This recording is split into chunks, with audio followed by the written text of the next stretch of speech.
Do you see that in many people's eyes? I do.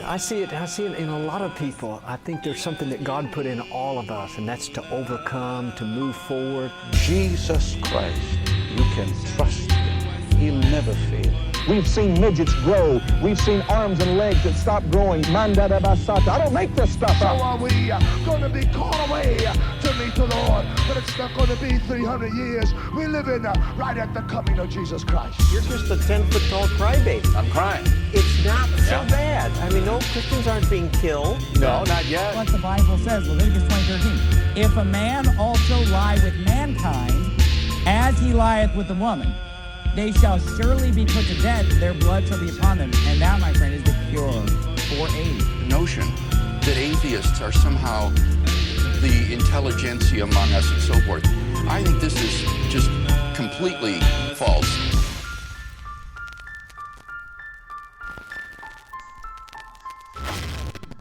Hey everybody, welcome to the Age of Reason podcast. What's going on, Alex?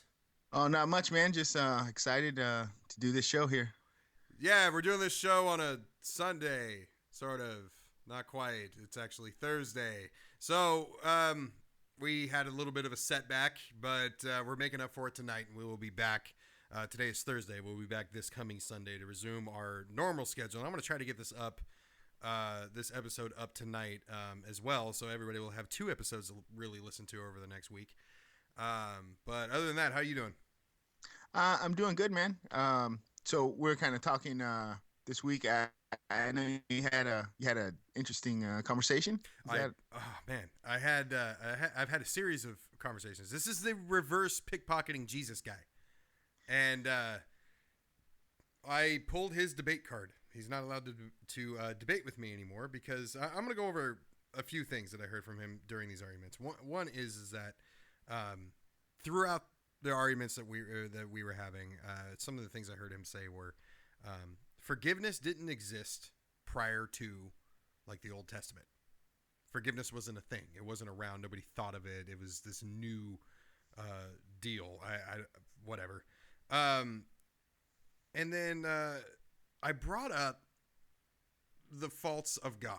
Like when God commands, I believe it's Saul, to murder the men, rape the women, slaughter the children. And he murders the men and rapes the women, but doesn't slaughter the children, and God in turn punishes him for it. I could be wrong. I think it was Saul. I'm pretty sure.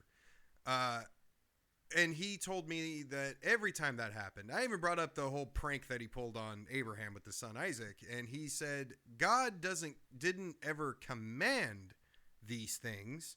He foretold them as if they were going to happen, such as what's going on. I see the look on your face. What the fuck? Yeah, exactly.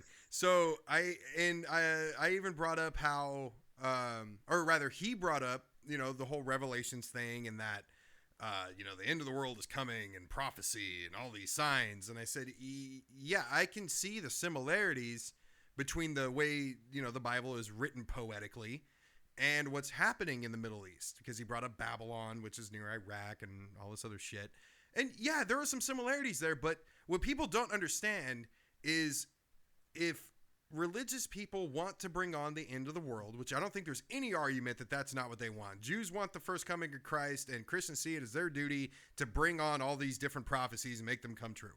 So I tried to tell him, yeah, this is happening because people feel this is what needs to be done. So if you read instructions on a fucking box of brownies that says mix eggs, cocoa batter, and lighter fluid, and you're going to make fucking brownies, that's what they're going to do. It doesn't matter whether your brownies are going to be good or light your mouth on fire. It doesn't fucking matter. That's what they're going to do. So of course there's going to be similarities, but that's not why I pulled his debate card.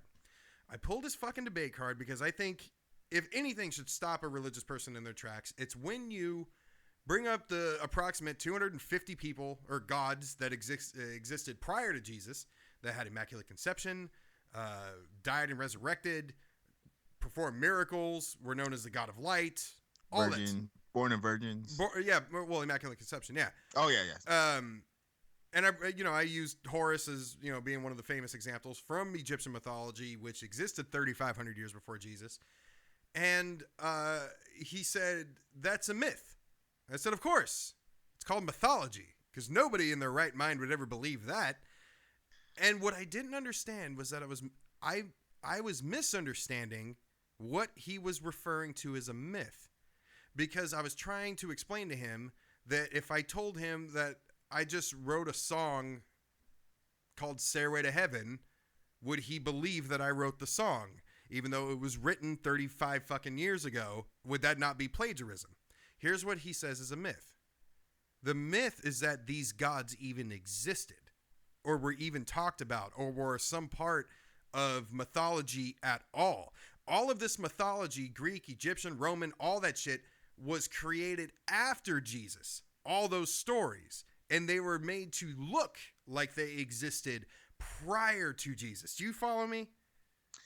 I mean, I understand the concept. It's I never heard that one before. I've never heard it before either. And when I brought up the what's the Shroud of Turin? What the fuck is the Christ robe or whatever? Oh yeah. Yeah, that has been completely disproven. It was like only like 800 years old or something like that. And he's like, "Who said so?" I said, "Science." How? Carbon dating. Oh, carbon dating? Seriously? We're gonna like that's the evidence you're using? I'm like, you're mind fucking me right now. What do you mean is that the evidence I'm using? So I told him at that point, I said it's been fun, but we're done. I'm not gonna argue with you anymore. I can't do it. And this guy told me the first time we had this conversation, you're too intellectual for me. That's what he told me. Now, the last argument that we had before I pulled his debate card, he said, I'm a theologian. I went to Bible school. I know what I'm talking about. I'm like, wait, in the last 3 weeks? In the last three, I mean, don't get me wrong. I'll believe you if you tell me you got a degree in fucking mythology in the last 3 weeks. It's not that hard. Hey, I'm a friar in the Church of Bacon, so yeah, you anything's are possible. Hey, I think you outrank him because bacon is real. So anyway, I pulled his debate card, but that I remember when we were doing the Devil's Advocate stuff, and I asked why good things happen to me when I'm an atheist, and you're like, well, maybe people are praying for you. Like, I had one of those moments. I completely stumbled. But it was a stumble because he found my intellectual off button. He overloaded me with bullshit, and then my switch got flipped, and I'm like, oh, wait, hold on. Carbon dating is not valid evidence. Well, I mean, of course, right? I think, if you consider the Earth to be 2,000 years old, you can't. Carbon dating has to be, a fraud or some kind of hoax because of when it comes back that a rock or something is millions of years old, that contradicts their whole belief. So that they have to. Disproving carbon dating is one of the main, Wait, this is actually a real thing? I've never. Usually, what I get is so that part I've heard, not the other part. Oh, I've never heard that. Yeah, because like I said, right. So when you think somebody that considers the Earth to be 2,000 years old, how could they accept carbon dating? Because usually that's where they end the conversation and tell me that I need to talk to somebody smarter than them. That's usually what happens. Oh, see, I've heard, I think twice that people, what's the evidence that carbon dating works and what's the science behind it? I mean, Richard Dawkins does a pretty good job. It's lengthy, but of explaining basically, the way that it works. And obviously I'm not a scientist, but it seems legit. It's worked, this far. We have good evidence of the different isotopes and how they work. So I feel confident in it. But obviously these people don't believe in science. So I don't have anything to say now. But you know who I did have something to say for? Remember a while back you asked me if I got any Christians or religious people knocking on my door? Yeah. So last weekend I had a friend down, and so we stayed up all night playing fucking Rainbow Six Siege. I'm just killing motherfuckers every day. It's awesome. Anyway, so we basically had a video game weekend, and that's all we did. So we were staying up till 4 or 5 o'clock in the morning and sleeping in. Well, my fucking wife there's a knock at, I don't know this, I'm asleep. Christians knock at our door, passing out flyers. And my wife's like, "You're never going to guess who came to the door this morning." I'm like, "Who?" She's like, "Christians. They wanted to preach the good word of Jesus to us." I'm like, oh, "Really?" I'm like, "What'd you tell them?" She's like, "I said we're atheists and we're not interested." I'm like, "Woman, what the fuck do you mean you told them we're atheists? What is your problem?"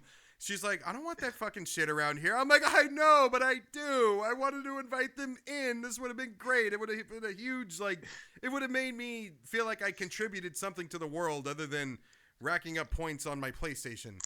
So my thing, and I think it actually happened to me last weekend as well, but it's always either the last weekend it was probably a woman in her mid 30s with her 12-year-old daughter, and I'm like, it just different. wasn't.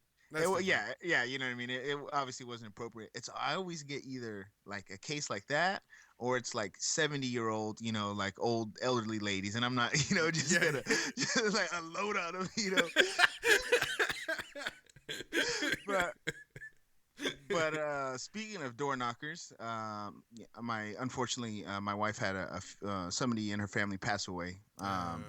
So we had a service this past weekend, and it was at a Mormon tabernacle church, whatever they call them. And the service, it wasn't bad. It was respectful. And then one of the young, they call him an elder, but I see him riding his bike around here. He's like one of the missionary kind of kids, and he came up and gave a 10-minute speech about hell and spirit prisons and how you're either going to spirit paradise or spirit prison.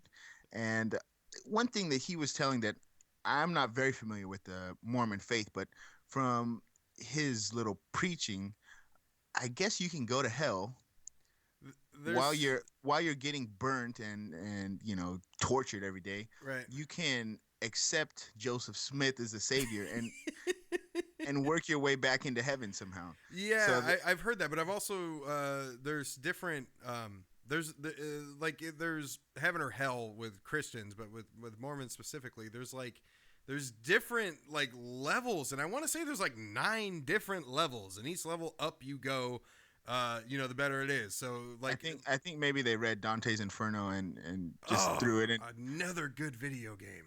Oh, that was awesome. Such a good fucking game. Anyway, it's also a good book, by the way. Anyways, don't fucking tell me the book is better than the video game. Please don't. God. I don't want to hear that. You bastards have taken away our joy of movies. Please do not take away our joy of video games. Anyway, but no, that's the way it is. So like spirit level 1 is the Christian version of heaven. Spirit level 9 would be hell. And I could be completely full of shit right now, but I had a Mormon explain this to me one time, and this is what I remember. So like level 8 is like you're being burned, but you're only getting stuck in the ass with a pitchfork every once in a while. It's not constant. They're second degree burns, Yeah, there's second degree burns, not third. And then you move up again, and you get air conditioning. It's still hell, but you get the illusion of an AC or some shit. Level 6, I think you get a pool. It's weird. I don't know. Strange shit. Where do the virgins come in? So at the end, well, the virgins are up here. I don't think any of those guys have ever been laid. It's just, can you imagine running the Joseph Smith game on somebody? So, you into the Sabbath God too? Oh yeah, I want to fuck. Cool, come pray with me. Like, no, fuck that. Those guys are dorks. Ugh.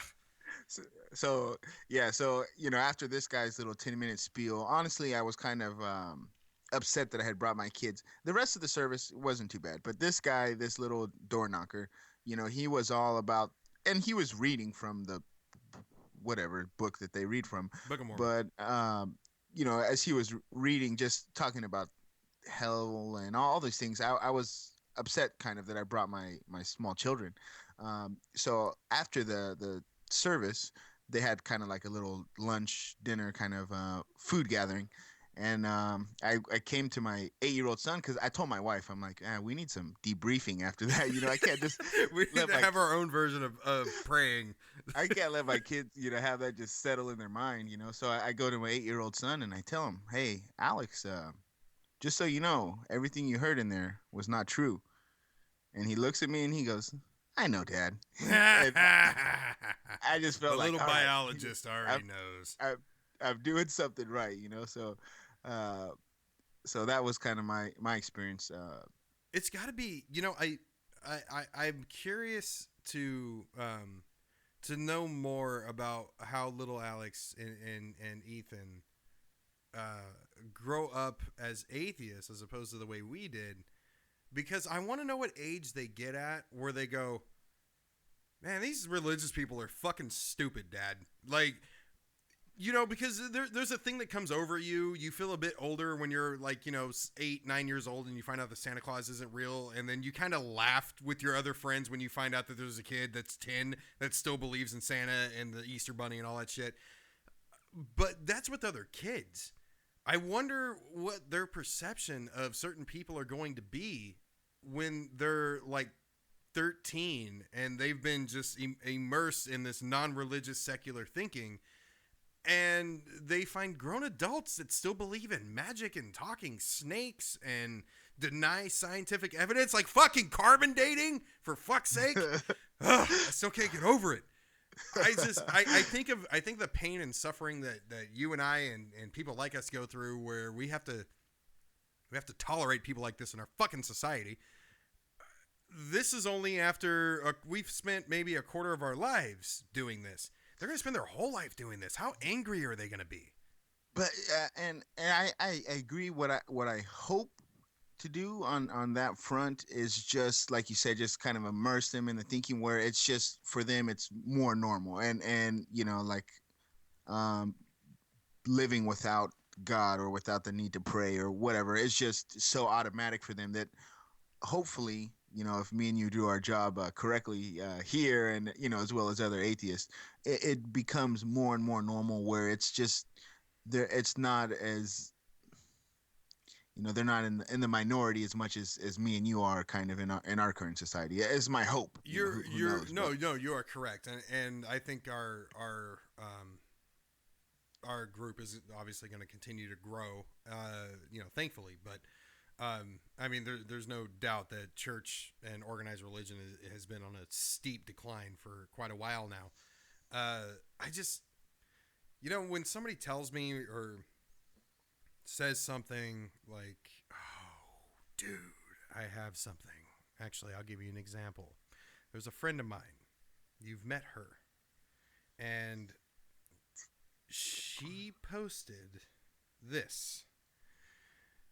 Doctors give me the medicine, but God supplies the cure. I always take it with a grain of salt when a doctor tells me anything, as God has the last word on everything. Can I get an amen? This is a grown woman. And how this relates to what we're talking about is like, if there's still just a huge supply of religious people, I'm curious as to how your kids and mine are, you know, whenever the fuck I have one, are going to adapt in that world when they find superstition to just be childish. Because I automatically put people in a dumber category. Like, I can meet somebody and go, hey, this guy's cool. He's smart. Sounds like a nice guy. Well, you ever talk to Jesus? All right, you just went down a few pegs, man. I'm sorry. I don't know how else I can combat this. And I mean, I agree too. And there, you know, there's definitely intelligent, you know, believers out there. You know, sure, of course. But you will not hear them say, you know, something, you know, like that. Like, oh yeah, Jesus just told. When they talk to Jesus, okay, but when Jesus talks back to them, that's when you got to start worrying. Well, shouldn't we be worrying? I mean, the very first, I know we have the GOP debate coming up this week, but during the very first debate, the question was, has God spoken to any of you? Big fucking surprise! It's on the Republican side. I just want to mention that. But we have a question from a listener. So the question is, basically, it's regarding, is it okay to live with God if you don't ram it down people's throats? So let me get the question here. She says, what if religion was debunked? Something happens and it comes to light that there is no God or gods, no heaven, no hell, no nothing. How do you think people will react? Do you think societies will continue to function, or do you think it'll be total meltdown and anarchy? Do you think people naturally draw on myths to answer unknowns? And if religions are debunked, would another one just pop up and serve the masses? She says, I ask this because, for me personally, if there is no afterlife, what the hell is the reason for living? Why would I work 60 to 70 years being a good person, procreating, etc.? Aside from the 20 to 30 people who know me, I have had no impact. I'm no Steve Jobs. I'm not Martin Luther King. Is this not rational? And for me, it's pretty much a logical thing for me to do just to get by in this crazy world. So I mean, I think I understand. I guess maybe the smallness that people can feel, but I think you almost have to embrace, that we are one of billions of people living on the earth right now. As far as what impact you have, you don't have to be Steve Jobs or Martin Luther King to have an impactful life.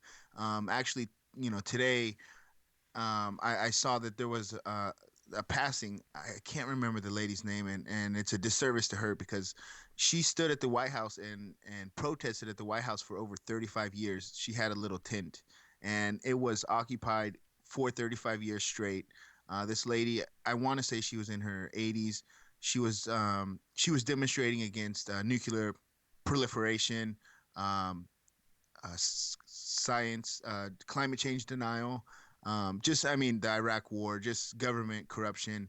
I mean, just a protester. And when you listen to her speak, she just says, you have to have the courage to stand up for something. And this lady, I mean, she basically dedicated her life, 35 years. That's longer than I've been alive. Right. She was protesting at the White House just to make a difference. And to me, I was touched when I, seen her story. I've heard of her before. I think she was mentioned in Fahrenheit 9/11, Michael Moore's movie. But just seeing the video and, seeing just a clip of some of the things, she said, it's just like, man, this one lady is just, she's simple. What she's doing is not complicated. She might not even be the smartest person in the world. I don't know, but just she's had the courage and the dedication to protest for 35 years. So, anybody can have an impact. It's up to you to kind of decide where your life's going to go. So I think that's that part. As far as, religion ending, would another one take its place? I hope humanism kind of would step up and people would understand that, hey, no matter where you're born or what you look like, I mean, we're all in this together. And if we don't, if we don't all work together, we're all going to fail together. And it's, as simple as that. So hopefully people would put down their guns and rocks and whatever else they're hurling at each other and say like, hey, let's, how can we make this whole thing work? Now that's my idealist thinking. I think in reality, you would have some crazy, the very extremists. I would hate to see how they take it. Not only the Muslims, some of the Christians, Buddhist monks. People have the capability of recovering, obviously, from religion. But I think if you were to debunk it all at once, it would be a little more troublesome for the masses. Yeah, agreed. Of course, it's. I think it's just human nature to want to have an impact, leave a legacy, all that. And I can speak to how important that is. I mean, as of right this second, I mean, you and I are running a pretty small podcast right now. I mean, we have a few hundred listeners in the last 2 months going on 3 months now that we've been doing this. And I'm just grateful for every one of them. Like, it's just, it's just amazing. And while you and I, odds are, we're not likely to change the world. But I think you even have to think smaller than that. I think having children, I mean, you can speak to this, but I think having children would give you a purpose. I know committing yourself to somebody in terms of marriage gives you a purpose. But I think the number one purpose everybody really needs to focus on is just your own happiness. And that's what gets very lost. And I think that's what the writer in that question was really getting to is I'm doing all these things. Like I'm on this planet for, roughly 75 years. 55 of that is going to be spent working and trying to support myself. And we all know it's a fucking rat race to try to get things done. And, that's why I'm so moved by the Bernie Sanders campaign that's going on right now. I mean, I'm putting a lot on him, a lot of expectations, and it's probably not fair. But then again, the motherfucker asked for it. So, but I think that's what everybody needs to focus on is focus on your own happiness. And if something's not making you happy, a friend always used to tell me, if it's not making you happy, why are you doing it? Find something else. Focus on your own happiness. Now, some people are happy when they're selfish. Some people are happy when they cause pain to others. I'm not talking about those people. Those people are going to be around forever. We'll always have to deal with them. But for the general public, focus on that. To answer the rest of her question, Hitchens answered this question perfectly. So during one of his debates, somebody from the audience during audience questions, they stood up and they said that South Park did an episode a while back called Go God Go, and it was a 2-part episode. And in the first part, Mr. Garrison gets this new atheist moves to town, and he's really just this intellectually superior guy, and he hooks up with Mr. Garrison, and they rid the world of religion. In part 2, Cartman gets thrown into the future like 100 or 200 years later, and people are fighting because of the way they eat food, and they're doing it with the same passion and anger that they fight over people with different religions. So this guy stood up and mentioned that and said, is this not true? The scenario given in the South Park episode, is this not what's going to happen? Are we not going to just find something else to fight over? Now, we had Justin on last week. Justin said, we will find a way to kill each other. I agree. It's going to happen. We will find things to fight over. Greed is not going away. There's always going to be something to be greedy about. But the way Hitchens answered that question was he said there was a book called After Dark that was written many years ago. And it basically said that the bones of Christ with the thorns and all that was found. And the world went into chaos. And it wasn't until people came out and said this whole thing was a hoax that order was returned to the planet. Now, this book is complete bullshit because I have no faith in God. I have no faith in Jesus. I don't believe in anything supernatural. And I didn't go crazy. I didn't go shoot anything up. I didn't lose all my morals and go rob for things that I wanted instead of working for it. I didn't do any of that. And so what Hitchens does is he tells the entire crowd, if I pulled out the bones of Christ right now and gave you undeniable proof that he was dead, I doubt any of you would stop being good to one another, at least at the level that you are right now. I think that's the best way to answer the question. And in regards to this person having to use religion in order to just make sense of this world, yes, we're humans. We do not like to say we don't know things. I think that's been proven. We've talked many times about even back in primitive times when things would happen with the weather, it was obviously God because we couldn't explain it. People do that now when somebody has a miracle type like recovery from cancer or something like that. Oh, it wasn't the doctors, it was God. We like to understand things, but if I say it's kind of okay as long as you realize that you are just lying to yourself. Yeah, but I think when it comes to religion, yeah, that, you know, that's true. But I think in general, when you think about that, when people don't have, let me just think of an example, right? So if people don't have the right mind or intelligence to look up why when an airplane flies in the sky, sometimes there's a white trail that comes after it. That's the right? government trying to poison us. So, but that is the idea that people can lock into if they don't. If they fail to do research or to actually look into it, and to me, that's one of the stupidest conspiracy theories.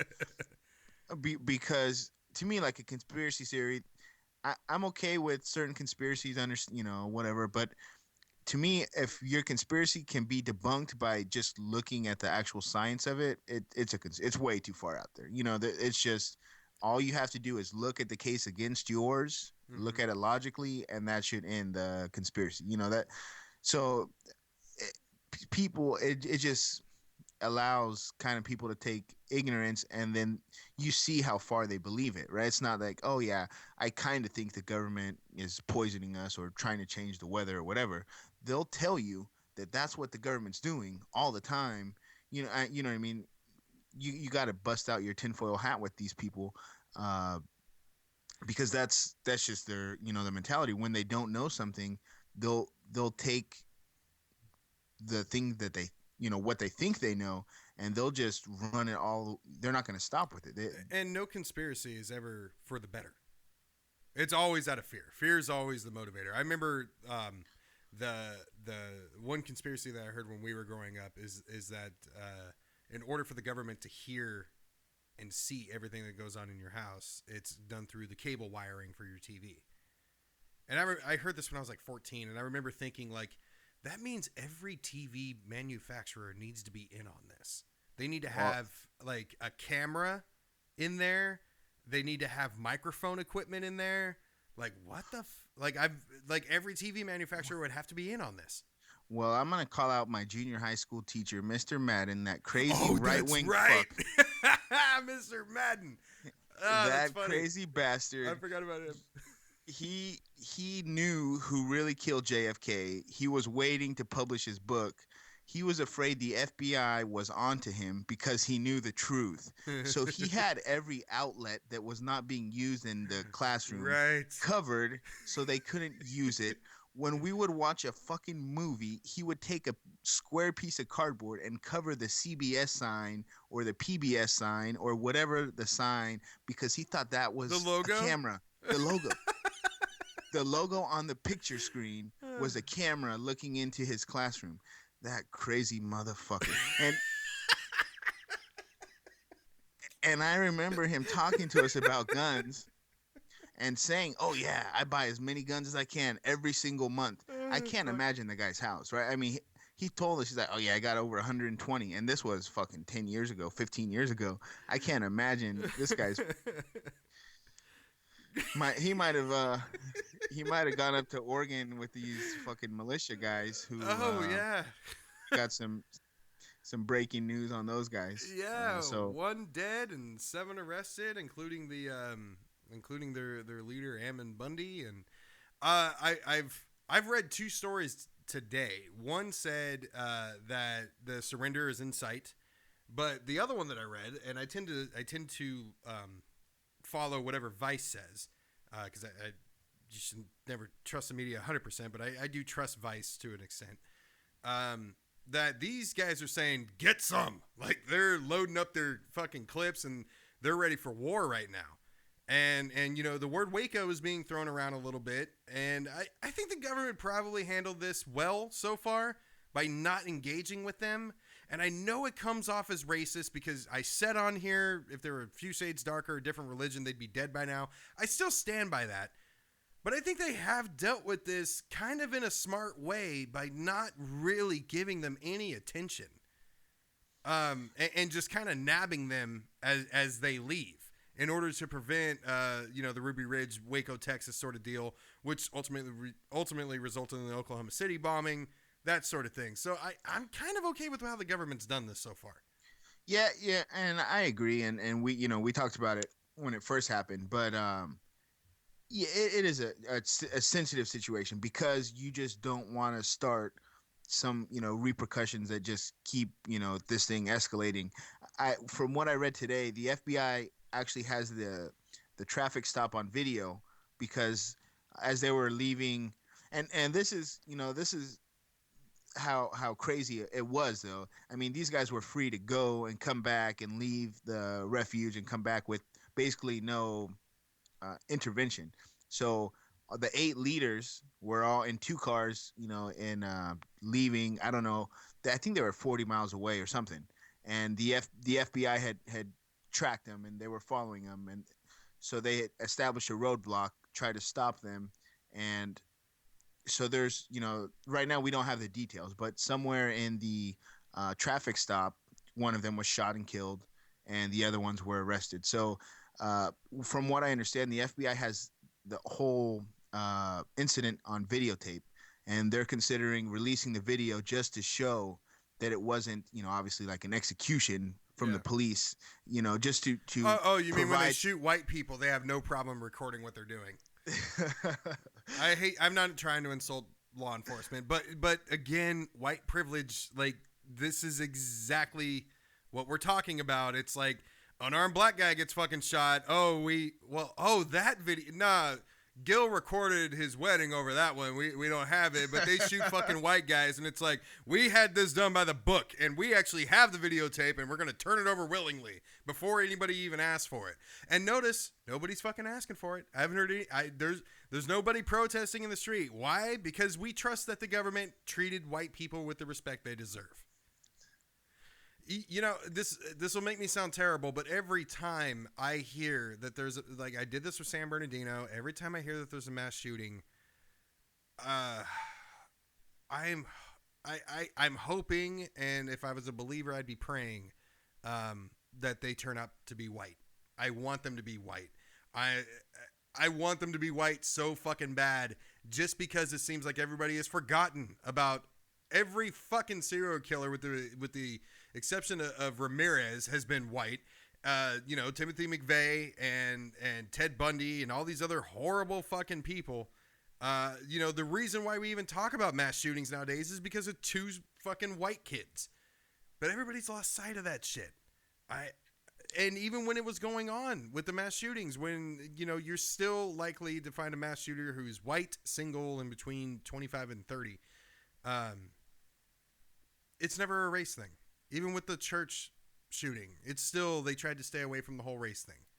I don't get it. I get it, but it sucks.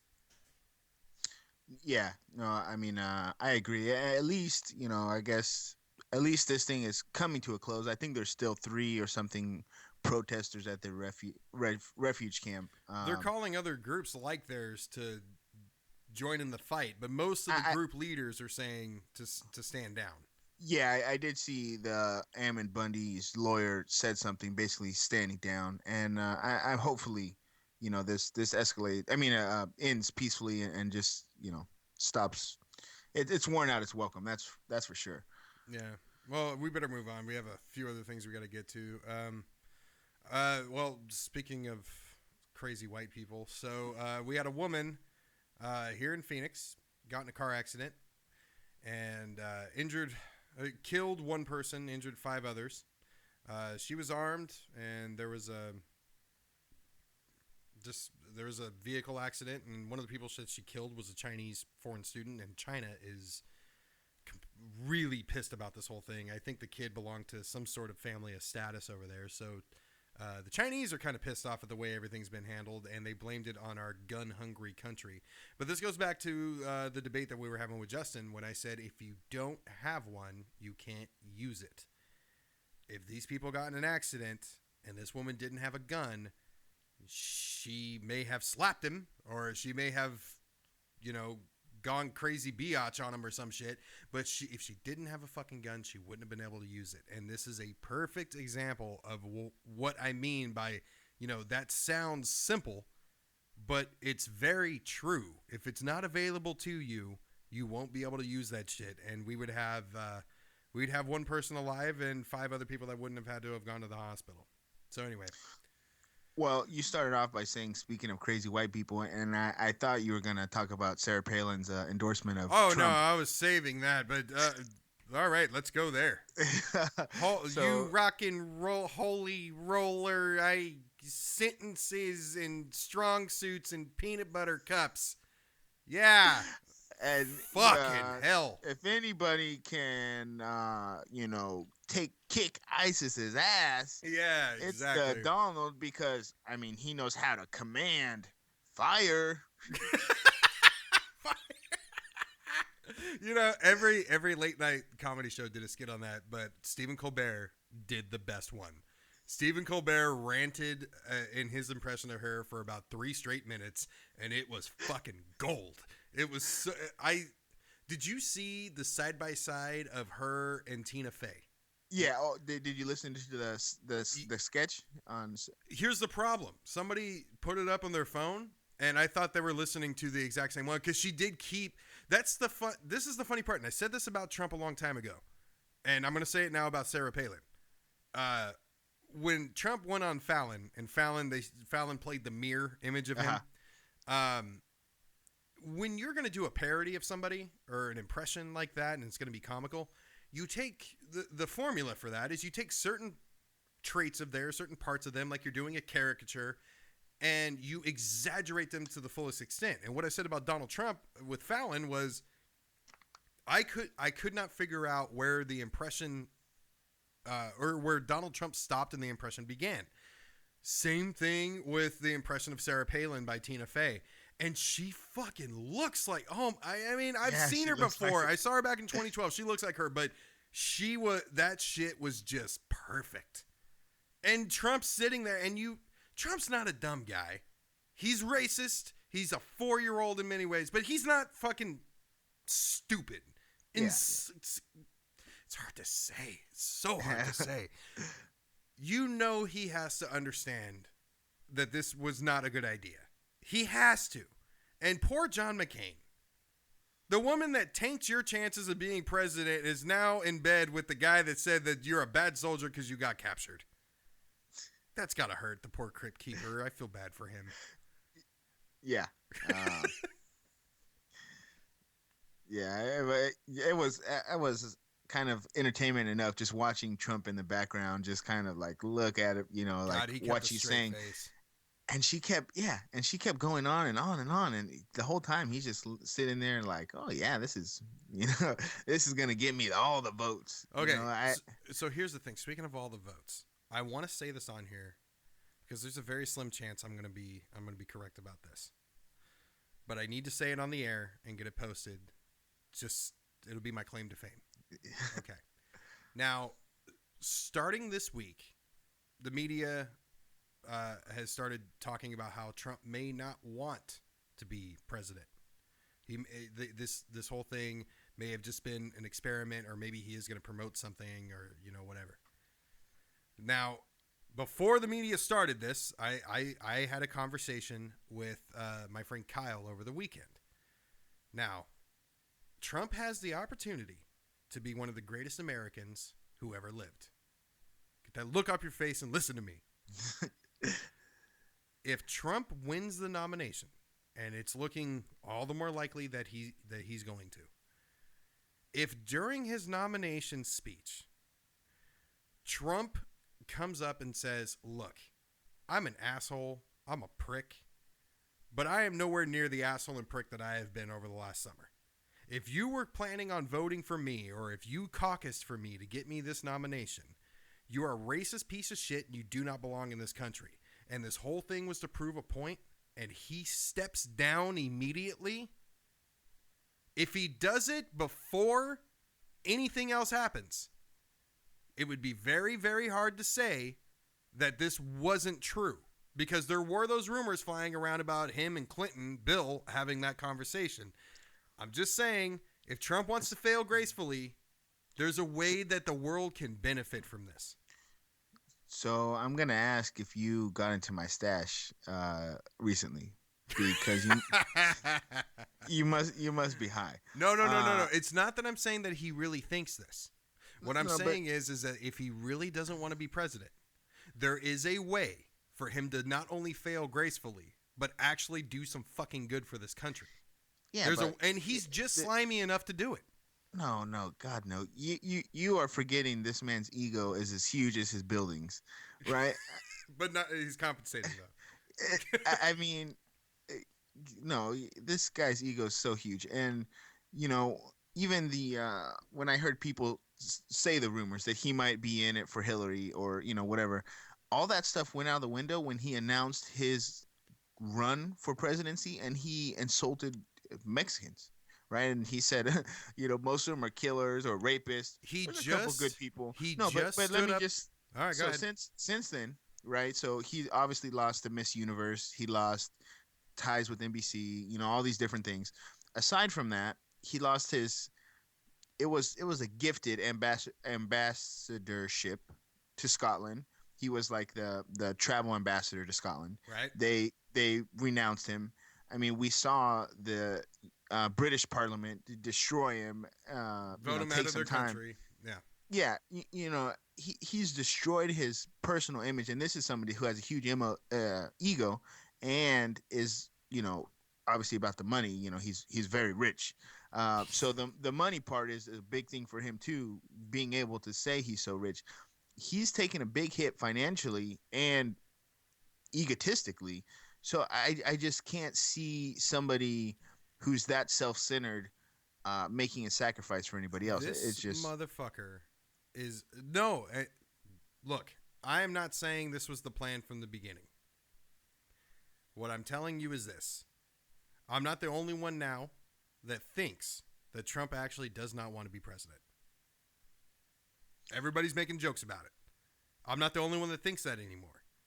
And you doubted me on HUAC, and you doubted me on the VP agreement nomination between him and Cruz before their bromance was over.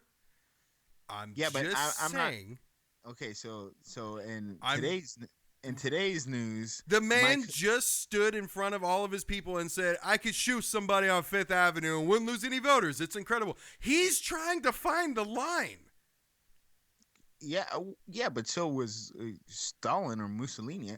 I mean, it's scary. But his new bromance, I don't know if you saw it, Mike Huckabee decided to. He's joining. He's skipping the debate tonight.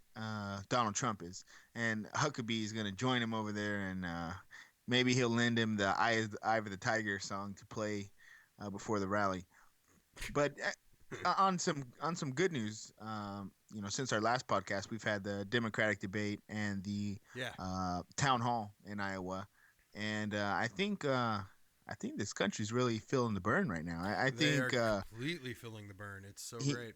He's been, he had a great performance in the debate, calling out Clinton's Wall Street ties and the money that she makes for speaking fees.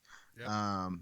And he kept, I think in the debate, he basically had the keys, and he kept, hitting the gas, and they fired at him.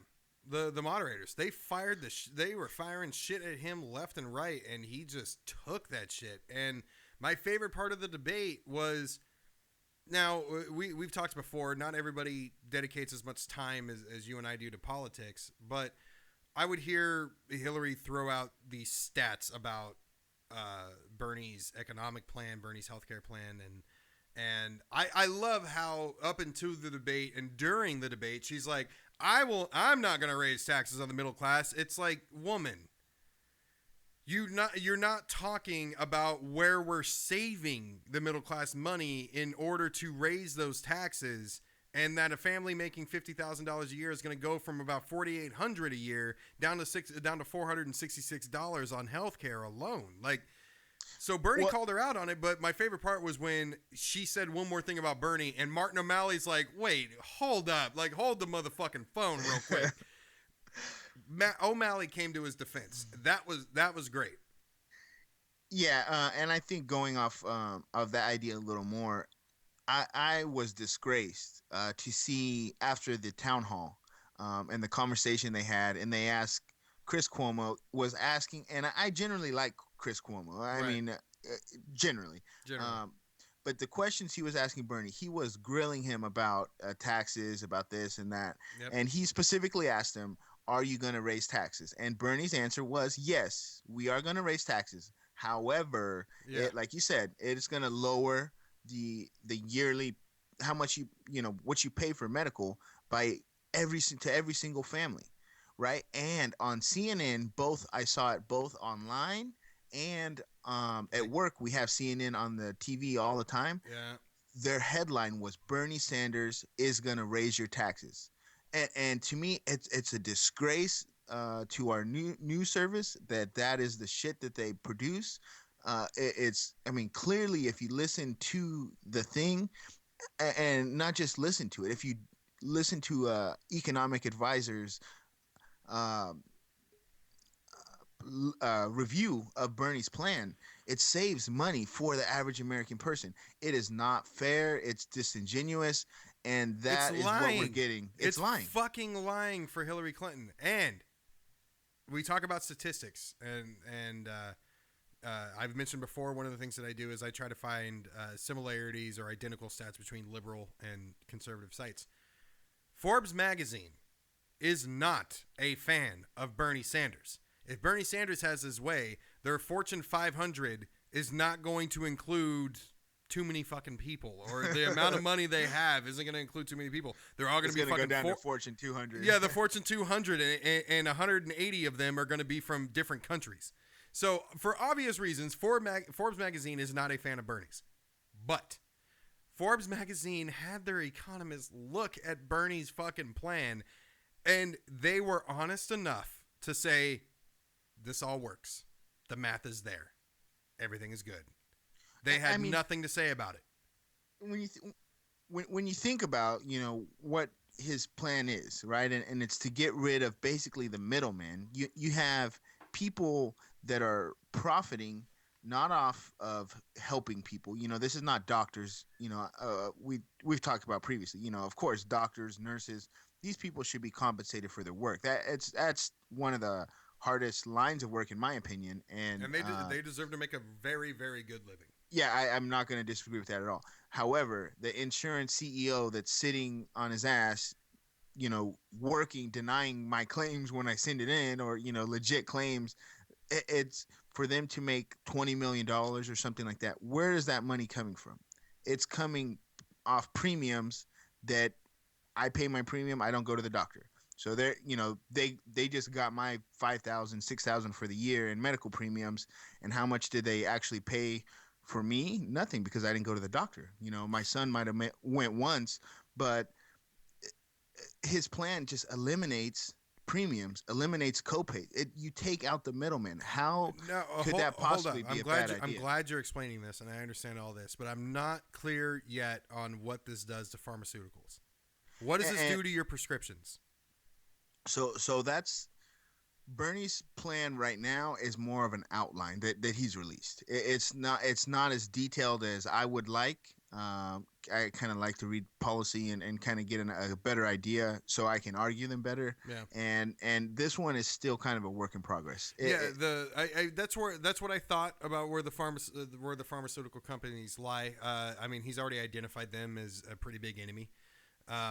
Which obviously it's there. And even if the pharmaceutical costs stay the same, cutting out your fucking premiums. Well, so I actually now that I do know a little bit about it. So what he does want to do is, obviously he calls it a Medicare for all. What he wants to, what he's on board with. That it's right. It would basically, Medicare for all. Mm-hmm. Excuse me. The idea then is for Medicare.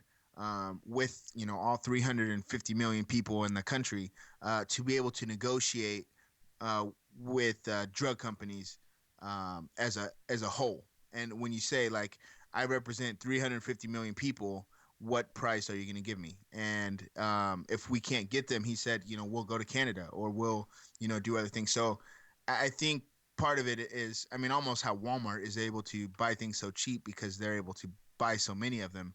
I think that's one of the ideas on the Medicare for All plan is when you can say, look, we as Medicare in the United States, we represent 350 million people. If you're not going to give them to me for the same price that you give them to Canada and England and France, then we'll get a generic from somewhere else, or we'll do something else. So right. I believe that's kind of the main thing to fight prices is just to say, when we're all under the same plan, look, we're all together, either give us the price or we're going to go somewhere else.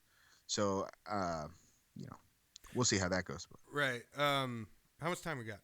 We've got about 6 minutes. 6 minutes. Okay. So, Hillary Clinton, I think she didn't do well during the debate. I think Bernie killed her, and Martin O'Malley continues to shine from dead last. But during the forum, Hillary did well again, I think, but she stumbled when pressed about emails. So here's my opinion about the email thing. I'm with Bernie. Tired about hearing about your damn emails, all that shit. There's more important things to discuss. But at the end of the day, what she did was fucking stupid. It was a dumb thing to do.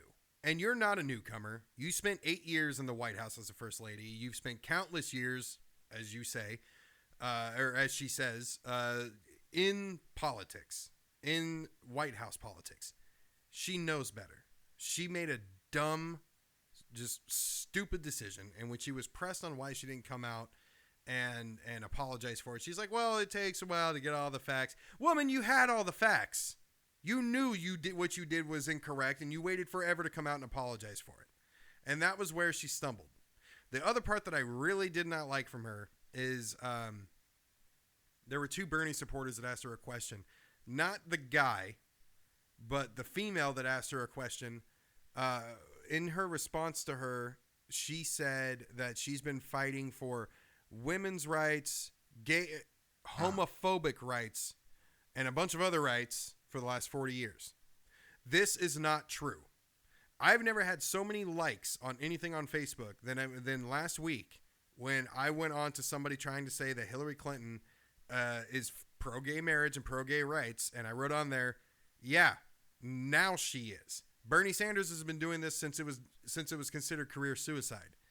Back in 2004, you can find footage of Hillary Clinton being point blank asked, do you think gays should be able to get married? And she says no, and the crowd boos her. You can find this just going back that far. She wasn't even about this during her 2008 election. Oh, yeah, no, and not at all. But it's very misleading. These guys need to watch what they say, because now there's gay people out there. You've met one of my friends who's gay that is just so pro-Hillary and that Hillary's fought for gays forever. And it's like, look at the footage. What the fuck are you talking about? It's just misleading. Definitely. And the one thing we didn't talk about too during the debates is how often Hillary used Barack Obama as a shield. Oh, yes. She's a wolf in Obama's clothing. Yes. And, it was anytime Bernie, on the same issue, when he pressed her on the Wall Street, hey, all this money, and she, well, you're not just attacking me, you're attacking President Obama when you say that, and she made the Republicans correct. She gave the Republicans a bone, because the Republicans, ever since the first debate, have been saying, let's not elect a third-term Obama. And I said this after her first debate, when she goes, I think you called it cute, when they asked her, I think it was Anderson Cooper did their first one, and he says, the Republicans are saying you're going to be a third-term elect Obama. How are you going to be different? And she's like, well, I am a woman, and everybody cheers. Feminist power, all this other shit. She's proven them right. She completely proved them right that night, because every time shit got scary for her, she ran underneath Obama's umbrella. And everything is about building on everything Obama has done. And I'm not opposed to a lot of things Obama has done. But especially when it comes to healthcare, Bernie has a better idea. We still have 30 million people that are not insured. This idea of Medicare for all eliminates the possibility of having somebody without insurance. It's done. And, you don't got to worry about it. And to be fair, I think to Obama too, I think if he would have had the choice, he would have included a single payer option, right? At least made it an option where everybody could buy into a government Medicare or something like that. And that's worth pointing out completely with Obama's career. A lot of things that Obama has put forward was not exactly what he wanted. Yeah, yeah, definitely. And so we saw that in the debates, and like you said, it is definitely gonna hurt her in the general election. It's gonna, I hope so. if she were to make it, hopefully not. But right. We got about 2 minutes left. I do have an interesting story that I wanted to bring up, going back to religion a little bit. Great. So there's a kid, and he's 15 years old. He's from Pakistan, and in his classroom, the teacher said, and 15-year-olds don't always pay attention, right? The teacher said, raise your hand if you disrespect Muhammad and you do not follow Allah. And the kid probably was half asleep, looked around, raised his hand, realized nobody else raised his hand, so he in turn committed blasphemy by raising his hand to the fact that he doesn't believe in Allah and Muhammad. So what the kid did, he went home and chopped his hand off. He brought it back to his teachers and said, look, I blasphemed with this hand. Here it is. He is now being praised for his actions over there. I'm sorry. Am I supposed to have a reaction to this? I mean, this is just what we're up against. This is the kind of thinking that we're up against, and it's fucking scary, man.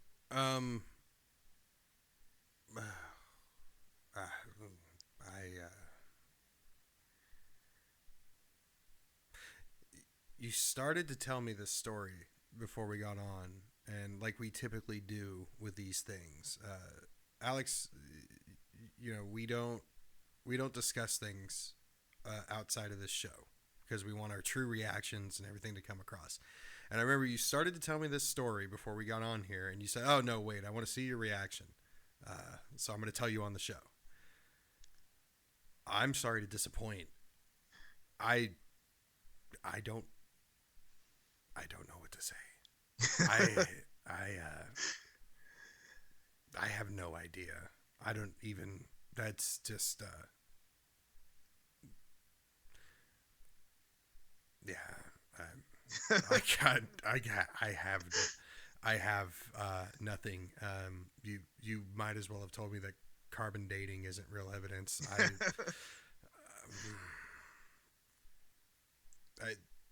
That's what we're up against, man. That's the.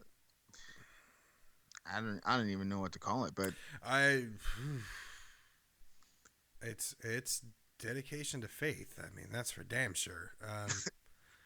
I'm not saying that in a positive way. He cut his arm. He cut his own arm. He 127 houred himself. and he's the local hero now. Any word on, was there supervision in the house? I mean, he's a hero, so I'm imagining, you know what I mean? His dad probably told him, "Hey, good job, son. Attaboy. High five." Oh, sorry. I'll step over here. Sorry, son. Oh shit. On that note, I think we're wrapping up here. So. Oh man, fuck. All right. Yeah, good episode. We'll be back here Sunday to discuss the GOP debate that's going on right now, and as well as some other things that we didn't get to this week. Follow us at AOR_podcast on Twitter and Instagram, or the Age of Reason podcast page on Facebook, and find everything else on AORpodcast.com. We didn't do the Age of Reason podcast.com because that's too long, and if you only have one arm, That would just take forever Typing's to a type. bitch. Typing's got to be a bitch, and I don't know if they really make shorthand machines for computers like that. Okay, take care, everybody, and we'll wave at you next week.